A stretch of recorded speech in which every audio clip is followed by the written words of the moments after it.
Happy New Year mga kabrum-brum! Alright mga kabrum-brum, MBR1 Power Pipe mga kabrum-brum, ayan. So ito, talagang napakaganda nito mga kabrum-brum. So sa appearance pa lang ng ating MBR1 Power Pipe, para lang tayong naka-stock pipe mga kabrum-brum. Ayan, yung cover niya, may kasama siyang cover.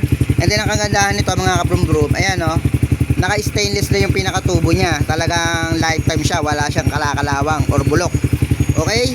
And then ang kagandahan mga kabrum-brum, meron na siyang bank sensor mga kabrum-brum. And then itong gusto ko dito, pakinggan nyo mga kabrum-brum. Yan. So malakas yung tunog niya, no? Pwede nyo siyang i-adjust dito. Ayan. Pwede nyo siyang i-adjust para humina yung sounds mga kabrum-brum. Diba? Napakaganda. And then almost plug and play, easy to install lang to mga kabrum-brum. And then ito pa, meron nagtatanong kung kailangan pa bang i-remap yung ating motor. Pwedeng hindi, pwedeng oo. Depende po yan.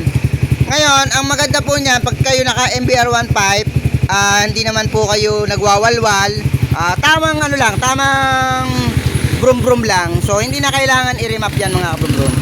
Okay, so yun mga brum-brum, ride safe always. Happy New Year!